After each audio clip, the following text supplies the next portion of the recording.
Good morning students. आज हम देखेंगे नेक्स्ट प्रोसीजर जो है आपका नेबुलाइजेशन। ठीक है, नेबुलाइजेशन क्या है कि जब with the help of nebuliser एक डिवाइस होती है जो कि हमारे माउथ में मास्क लगा के इनहेल करते हैं हम जिससे ड्रग, उसको क्या बोला जाता है, नेबुलाइजेशन।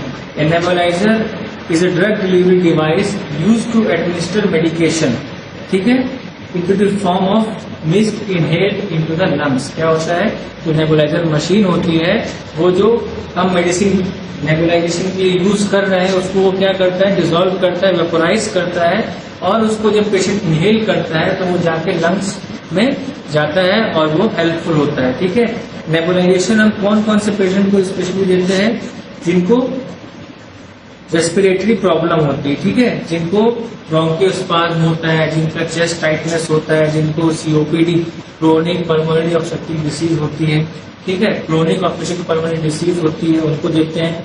रेस्पिरेटरी कंजेक्शन में देते हैं, निमोनिया है, किसी को अस्थमा है, तो हम उस कंडीशन में पेशेंट लोग को क्या देते हैं, नेबुलाइजेशन देते हैं। ठीक है, इसका पर्पस क्या होता है, इसका पहला पर्पस होता है to relieve respiratory insufficient due to the bronchospasm. क्या होता है, ये रिलीव करता है जो भी म्यूकस हमारे रेस्पिरेटरी ट्रैक्ट में रहता है, जमा हो जाता है लंग्स में, एल्वेलाई में, उसको क्या करता है, ये बाहर निकालने का काम करता है। ठीक है, इससे सेकंड इसका पर्पस क्या होता है, it create the easy way to inhale या एक्सेल।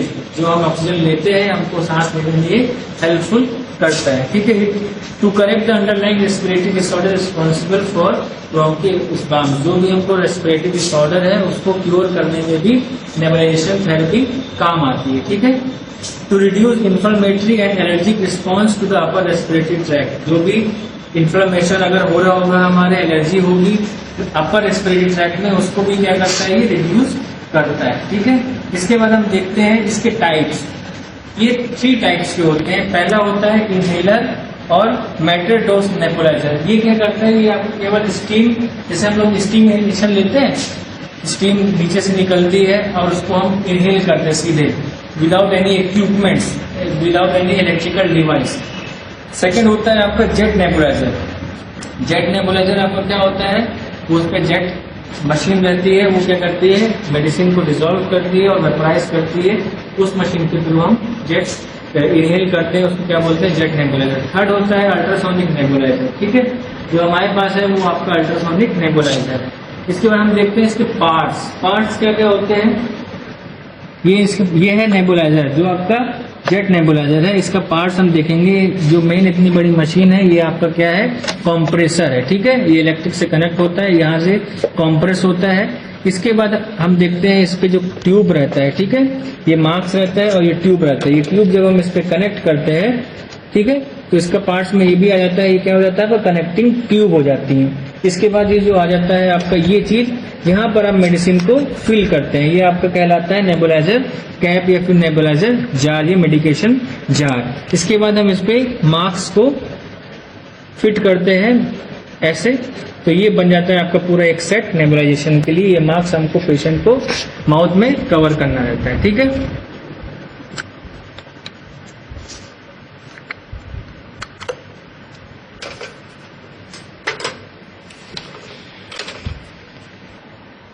तो हमने देखा कि नेबुलाइजर के पार्ट्स क्या क्या होते हैं। अब हम देखेंगे इसके काउंटर इंडिकेशन क्या क्या होते हैं, मतलब हमको किनको पेशेंट को नहीं देना है। पहला आता है जिसका इंक्रीज इंट्राक्रेनियल प्रेशर हो, जिनका प्रेशर इंट्राक्रेनियल प्रेशर ज्यादा बढ़ा हो, उनको हमें नहीं देना है। अनस्टेबल हेड, मतलब अगर कोई पेशेंट है जिसका हेड स्टेबल नहीं हो रहा है, हिल रहा है या फिर वो स्टेबल साइज नहीं कर पा रहा है, तो हमको उसको नहीं देना है। किसी को अगर नेक इंजरी है तो उसको नहीं देना है। ठीक है, किसी का अगर स्पाइनल इंजरी है, क्योंकि हमको नेबुलाइजेशन ऐसा प्रोसीजर है जिसपे हमको पेशेंट को सिटिंग पोजीशन में वो प्रोसीजर करना है, हम उसको लाइन पोजीशन में, लेटरल पोजीशन में नहीं कर सकते। नेबुलाइजेशन प्रोसीजर को हमको सिटिंग पोजीशन में ही करना पड़ता है।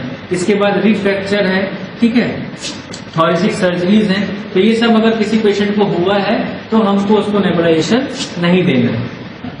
अब हम देखेंगे आर्टिकल्स हमको क्या क्या लगेंगे।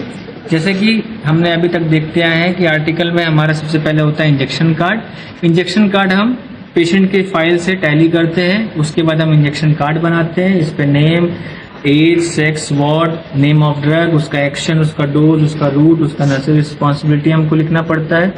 इसके बाद आता है आपका पेपर बैग, कोई भी आपका ड्राई वेस्ट है उसको डिस्कार्ड करने के लिए। इसके बाद आता है आपका कॉटन बॉल। कॉटन बॉल हम लोग इसलिए यूज कर रहे हैं क्योंकि हमको ये ट्यूबिंग को क्लीन करना है, ठीक है। इसके बाद आता है स्पूटम कप। अगर पेशेंट को नेबुलाइजेशन के ड्यूरिंग अगर स्पूटम आ रहा है, रिलीज हो रहा है, तो हमको उसको देना है कि वो उस पर स्पिट कर सके। इसके बाद एक हमको रखना है वाइपर। वाइप करने के लिए उसका माउथ, अगर आपके पास टिश्यू है तो आप उसको यूज कर सकते हो, या आपके पास कॉटन पैड है आप उसको यूज कर सकते हो। आपके पास क्लीन क्लॉथ है पेशेंट का, अगर पेशेंट बोल रहा है कि हमारा ही यूज करो तो हम उसका भी लेकर के यूज कर सकते हैं। इसके बाद आपका आता है फेस मास्क। ये फेस मास्क एडल्ट साइज है, पीडियाट्रिक साइज अलग होते हैं, वो हमको देखना पड़ेगा कि जब हम नेबुलाइजेशन देते हैं वो एडल्ट को दे रहे हैं कि वो हम बच्चे को दे रहे हैं। इसके बाद आता है आपका मेडिसिन। जो नेबुलाइजेशन की मेडिसिन होती है वो होती है ब्यूडाकार्ड। जैसे कि एक डिस्टिल वाटर होता है वैसे ही वो भी मेडिकेटेड रहता है, वैसे ही फॉर्म में रहता है। उसको हमको पेशेंट के ट्रॉली से लेकर के टैली करके इस पे रखना रहता है, ठीक है। और हम उस पे एक चीज और यहाँ पर ऐड करते हैं जो होता है स्टाइल वाटर, ताकि हम जो ड्रग लगा दे रहे हैं, इस पे लोड कर रहे हैं, उसकी कंसिस्टेंसी को थोड़ा और लिक्विडफाई कर सके, कि वो ज्यादा पेशेंट को इनहेल करने में हार्ड न लगे, सॉफ्टली वो आराम से इनहेल कर सके। किडनी ट्रे हम लोग इसलिए रखते हैं कि अगर पेशेंट को वॉमिटिंग वगैरह हो रहा है या फिर कोई हमारा ड्राई वेस्ट है, वेट वेस्ट है, तो हमको उसको डिस्कार्ड करना है। इसके बाद हमको जब हमने ट्रे सेटअप कर लिया उसके बाद हमको हैंड वॉशिंग करना है, ये पेशेंट के पास जाके रखना है पेशेंट के यूनिट में। उसके बाद हमको क्या करना है, इसके बाद हमको जाना है पेशेंट को पोजीशन देना है। ये पोजीशन देखिए हमने दिया है, ये पोजीशन हमको पेशेंट को सिटिंग पोजीशन देना है। पेशेंट को हमको सिटिंग पोजीशन देना है। इसके बाद हमको पेशेंट से इसी वक्त पेशेंट का नाम पूछना है, 3 टाइम कॉलिंग करना है। इसके बाद पेशेंट को बताना है, पूरा प्रोसीजर एक्सप्लेन करना है कि आपका भी नेबुलाइजेशन दिया जाएगा, ठीक है। आपको कैसे सांस लेना है, आपको लंबी लंबी गहरी सांसें लेना है और धीरे धीरे उनको एक्सहेल करना है, मैंने बाहर निकालना है, ठीक है। और अगर आपको ये भी एक्सप्लेन करना है कि आपको नेबुलाइजेशन के दौरान अगर खांसी आ रही है, वॉमिट जैसा लग रहा है, स्नीजिंग हो रही है, तो आपको तुरंत बता देना है, ताकि हम नेबुलाइजेशन प्रोसीजर उस समय स्टॉप कर सके, पेशेंट को जो प्रॉब्लम हो रही है उसको रिलीफ दिला सके। उसके बाद फिर हमको नेबुलाइजेशन स्टार्ट करना है। ये प्रोसीजर 15 से 20 मिनट, कई बार 10 से 15-20 मिनट का ही दिया जाता है अकॉर्डिंग टू डॉक्टर्स ऑर्डर, ठीक है। अब हमने पेशेंट को क्या किया है, पोजीशन दे दिया है, एक्सप्लेन कर दिया है। अब फिर हम वापस जाते हैं अपने जहां हमने सारे आर्टिकल्स रखे हैं पेशेंट यूनिट के पास। उसके बाद हमको जाना है, उसके बाद हमको फिर इंजेक्शन कार्ड से मेडिकेशन कार्ड से टैली करना है कि जो नेबुलाइजेशन के लिए जो मेडिकेशन प्रिस्क्राइब हुई है उसको हमको टैली करना है। उसका एक्सपायरी डेट देखना है, मैन्युफैक्चर डेट देखना है, उसका डोज देखना है, उसका रूट देखना है। फिर हमको क्या करना है, उसके बाद उसको अपने ट्रे में रखना है। फिर हमको ये सब ट्यूबिंग को क्लीन करना है। अब इसको क्लीन करने का क्या तरीका है, सबसे पहले आप इसको, अब हमको क्लीन करना है जो हमारे स्टाइल कॉटन है, जो कि हमने स्पिट कॉटन है, उससे हमको तो क्या करना है, ऐसे क्लीन करते जाना है धीरे धीरे, ठीक है।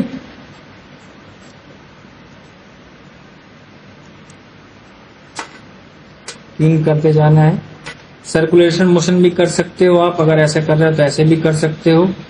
और जैसे आपको लगता है कि आपका जो कॉटन है वो ज्यादा ही डर्ट हो गया है इस पे, तो आप उसको चेंज कर लीजिए। लेकिन हमको सिंगल स्ट्रोक नीचे ऐसे लाना है, अपवर्ड टू डाउनवर्ड। हमको ऐसे रब नहीं करना है, ऐसे रब नहीं करना है, हमको एक सिंगल स्ट्रोक में लाना है।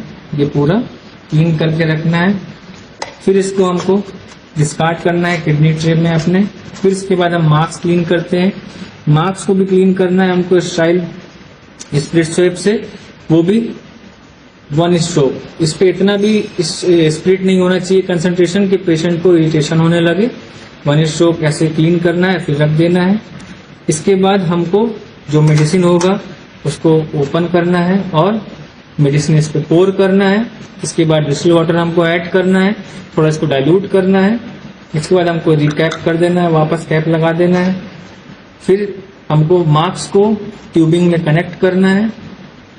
कनेक्ट करने के बाद अब हम इस ट्यूब को लगा देते हैं अपने नेबुलाइजर कंप्रेसर में, जो कि यहाँ पर दिया रहता है। आपको यहाँ पर इसको डाल देना है, अंदर ऐड कर देना, इंसर्ट कर देना है। इसके बाद यहाँ पर स्विच दिया रहता है ऑन ऑफ का, ये अभी ऑन नहीं करिएगा, ये बाद में ऑन करेंगे। इसके बाद हम पेशेंट को पोजीशन दे के आ गए हैं, तो हम पेशेंट को सीधी जाके अब हम पेशेंट को उसके नेजल के पास जाके मास्क लगा देंगे और इनको टाइट कर देंगे, ताकि पेशेंट का मास्क अच्छी तरीके से लग सके, कोई भी एयर लीक ना हो सके। ठीक है। इसके बाद हम पेशेंट को बोलेंगे कि वो लंबी लंबी गहरी गहरी सांसें ले और फिर सांसों को बाहर छोड़े। इसके बाद हमको क्या करना है, हमने इसको कनेक्ट कर दिया। पेशेंट को फिर हमको एक्सप्लेन करना है कि कैसे आपको सांस अंदर लेनी है और कैसे सांस आपको बाहर छोड़नी है। अगर आपको खांसी आ रही है, छींक आ रही है, उल्टी जैसा लग रहा है, तो आपको तुरंत बताना है, और जब वो बताएगा तो हमको तुरंत मशीन ऑफ करना है, मास्क निकालना है। अगर उसको वॉमिटिंग आ रही है तो फिनिट्री देना है। ठीक है। ये सब हमको इसका स्पूटम कप, उसको स्पूटम निकालना है तो उसके लिए हमको स्पूटम कप देना है। ठीक है। इसके बाद हमको स्प्रे करने के बाद हमको मशीन को ऑन कर देना है। ठीक है। ये मशीन ऑन हो जाएगी। इसके बाद हमको पेशेंट के पास ही रहना है जब तक आपका टाइम नहीं हो जाता है, और आपके पास वॉच भी होनी चाहिए ताकि आप टाइम को असेस कर सके। ठीक है। इसके बाद आपने दे दिया, इसके बाद आपको मास्क निकालना है। मास्क निकाल करके कंप्रेसर से आपको ट्यूबिंग डिस्कनेक्ट करनी है।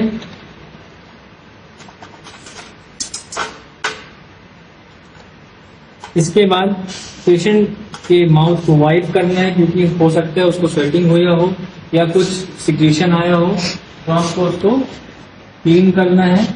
ठीक है, अच्छी तरीके से। और पेशेंट से उसके बाद हमको पूछना है कि आपको अभी ठीक लग रहा है, सांस लेने में थोड़ी आसानी हुई है कि नहीं हुई है, कैसा आपको लग रहा है, कहीं आपको वॉमिटिंग नॉजिया तो नहीं लग रहा है, कहीं आपको स्नीजिंग तो नहीं हो रही है, कहीं आपको तो ज्यादा कफ नहीं आ रहा है, कहीं आपको हेडेक तो नहीं हो रहा है। ऐसा सब हमको पेशेंट से पूछना है। ये सब करने के बाद जब हमारा प्रोसीजर हो जाता है, तब कुछ देर हमको बोलना है पेशेंट कि आप 5 मिनट तक अभी बैठे रहिएगा और गहरी गहरी सांसें हमको आप लेते रहिएगा। इसके बाद जब ये सब हो जाएगा तब हमको जाना है अपना आर्टिकल रिप्लेस करने। जब हम आर्टिकल रिप्लेस करेंगे, रिप्लेस करने के बाद हमको आना है, फिर से पेशेंट से पूछना है, उसको चेक करना है कहीं कोई साइड इफेक्ट तो नहीं दिख रहा है, कहीं उसको वॉमिटिंग तो नहीं हो रही है। इसके बाद आपको हमको हैंड वॉशिंग करना है। हैंड वॉशिंग के बाद हमको चार्टिंग करना है। चार्टिंग के बाद हमको जाके अपने वार्ड इंचार्ज को रिपोर्टिंग करना है। ये हुआ आपका पूरा नेबुलाइजेशन का एक प्रोसीजर।